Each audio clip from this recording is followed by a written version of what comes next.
안녕하세요, 돈되는 상식입니다. 가을부터 시작해 겨울이 되면 우리가 가장 많이 먹는 제철 과일 중 하나가 바로 귤인데요. 그런데 얼마 전 정말 황당한 내용을 접하게 되었습니다. 특히 귤의 본고장이라고 불릴 정도로 유명한 제주도에서 일어난 일인데요. 이제 귤을 사 먹을 때 반드시 이것부터 꼭 확인해 봐야 할 것 같습니다. 많은 분들이 귤을 구매할 때 노랗게 잘 익은 귤을 선호하고 계실 텐데요. 전체가 노랗게 잘 익어야 맛있는 귤이라 생각합니다. 저도 예전에 인터넷에서 귤 한 박스를 주문했는데요. 도착해서 보니 완전 초록초록한 덜 익은 귤이 와서 난감한 적이 있었습니다. 그런데 최근 초록색 덜 익은 귤이 완전 익은 귤로 둔갑하여 판매되고 있다고 전했습니다. 덜 익은 감귤에 에틸렌가스 스프레이를 뿌려 인위적으로 노랗게 착색해서 소비자들에게 맛있게 보이기 위해 강제로 익혀서 판매하고 있다고 전했는데요. 스프레이를 뿌려 강제로 인위적으로 착색하게 되면 신선도가 떨어지게 되고 빠르게 상할 수 있습니다.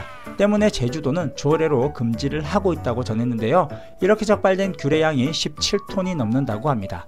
물론 단속에 적발된 해당 감귤은 전량 폐기 처분하고 과태료를 부과한다고 하지만 일부 업체로 인하여 양심껏 농사 지으신 분들에게 피해가 가지 않을까 걱정이 되긴 하네요. 시청하시면서 좋아요 한 번씩 꾹 눌러주세요. 자, 그럼 착색 귤을 구분하는 방법이 있을까요? 정말 간단하게 확인할 수 있습니다. 감귤 꼭지를 보시면 간단하게 확인할 수 있는데요. 신선한 감귤은 꼭지 부분까지 신선하고 초록초록합니다. 착색된 감귤은 노랗게 잘 익은 것처럼 보이지만 꼭지 부분이 대부분 검게 말라 있다고 합니다. 때문에 감귤을 고를 때는 꼭지부터 신선한 것을 선택을 하시면 안전한 먹거리를 고를 수 있을 것 같습니다. 그런데 이렇게 몸에도 좋고 맛도 좋은 귤을 드시고 나서 왜 과태료 10만원이 부과될 수 있는 걸까요?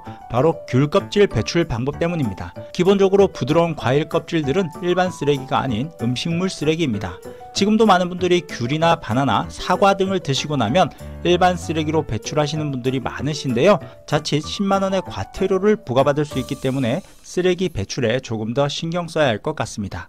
음식물로 버리면 안 되는 쓰레기부터 간단하게 정리해 볼게요. 무심코 버리는 채소류인 쪽파, 대파, 미나리 등의 뿌리와 양파, 마늘, 생강, 옥수수 등의 껍질은 일반 쓰레기입니다.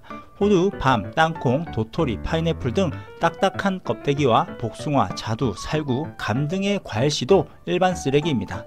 육류 중 소, 돼지, 닭 등의 털 및 뼈도 일반 쓰레기고요. 조개, 소라, 전복, 꼬막, 멍게, 굴 등 페류 껍데기나 게나 가재 등 갑각류 껍데기, 생선뼈 등도 일반 쓰레기입니다. 뿐만 아니라 달걀, 오리알, 메추리알 등의 껍데기나 녹차 티백 등의 찌꺼기도 일반 쓰레기이니까 참고하시면 될 것 같고요. 더욱 놀라운 건 김치 같은 경우에도 물로 한번 헹궈서 음식물 쓰레기로 버려야 한다고 하네요. 종량제 봉투에 재활용품, 음식물 등을 혼합하여 버리게 되면 1차 10만원, 2차 20만원, 3차 30만원의 과태료가 부과될 수 있으며 종량제 봉투가 아닌 일반 봉투 사용 시 20만원의 과태료가 부과되고 쓰레기 배출 방법을 위반할 경우 폐기물관리법 제68조 제3항에 의거 100만원 이하의 과태료를 부과한다고 하니까 주의해야 할 듯 하네요. 그럼 오늘 영상은 여기까지 할게요.